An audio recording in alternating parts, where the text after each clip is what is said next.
When it comes to the architecture of power, you'll find that some pillars are just way more important than others.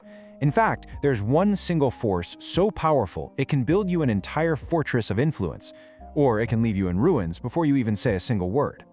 Today, we're diving deep into what might be Robert Greene's most critical law, Law 5, the Law of Reputation. You really have to see these words as a warning, because in the brutal game of power, your reputation isn't just some nice little accessory. No, it's your armor. It's your weapon. It's the ghost that walks ahead of you. It's the story the world tells about you. And believe me, that story eventually becomes your reality. And this isn't about being liked, not at all. It's about being respected, or maybe even feared. It's about survival. Just think for a second about everything you're working for. You know, the skills, the money, the connections. You can see those things, you can measure them.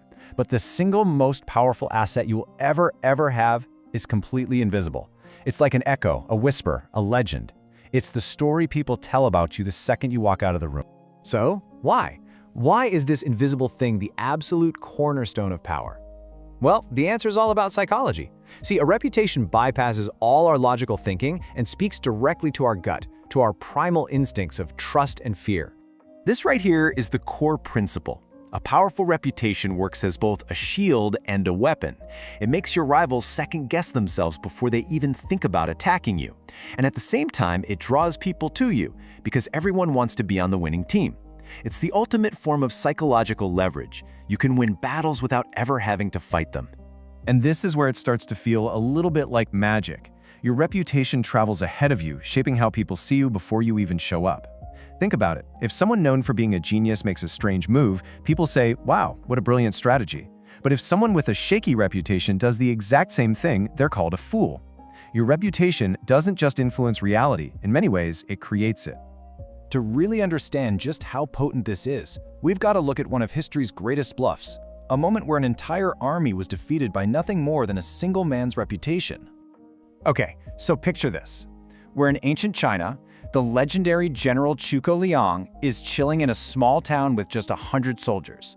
Suddenly, he gets the worst possible news. An enemy army of 150,000 troops is marching right for them. I mean, defeat isn't just likely, it's a mathematical certainty.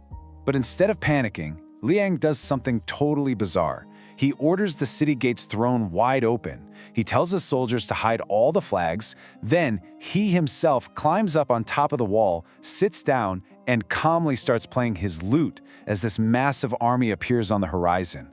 Can you even imagine seeing that? It's like a wide open invitation to a massacre. So when the enemy general Sima Yi arrives, he sees this baffling scene. But here's the thing, he doesn't see a defenseless old man. He sees the work of Zhuge Liang, a master strategist known as the Crouching Dragon, a man famous for his elaborate and brilliant traps.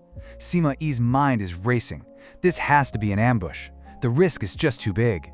His fear of Liang's reputation was so strong that he ordered a full-scale retreat. Liang won the entire battle with nothing but a lute and the power of his legend.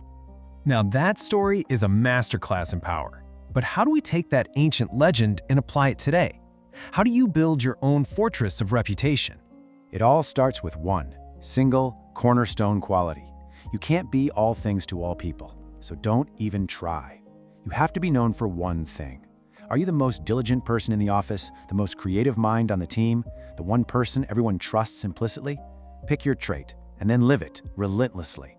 Let every single action you take reinforce that quality until your name and that trait become the exact same thing. That's your brand. That's your calling card. Now, once you've built this incredibly valuable asset, you have to protect it. And trust me, attacks will come. A strong reputation makes people envious. And how you react, well, that's everything. Here is the most critical piece of discipline you need to learn. Never, ever appear defensive. When your reputation gets attacked, and it will, a frantic, angry defense just makes you look guilty. It screams insecurity. It actually gives the attack more credibility. The most powerful response is often just strategic silence.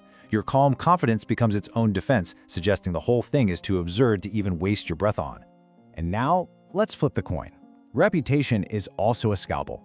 Greene teaches that a direct attack on someone is often clumsy, and it can even backfire. A much more elegant, more effective tactic is to subtly poke holes in their reputation. You just plant a little seed of doubt, maybe whisper a contrary story, and then you just step back and watch public opinion do the heavy lifting for you. it's quiet, and it is absolutely devastating. So we land on this final truth. Your reputation isn't some static picture hanging on a wall. It is a living, breathing thing, an asset that dictates the terms of how you engage with the entire world. Greene compares it to a mine full of diamonds. You have to find it, you have to dig for it, and once you have it, you have to guard it fiercely.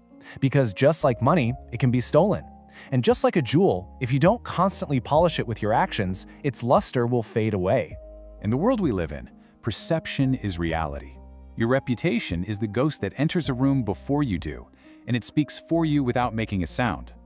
So the final question for you isn't just how you'll build it. It's what you're going to do to protect it when the attacks inevitably come. You have to guard it with your life, because in the game of power, it is your life.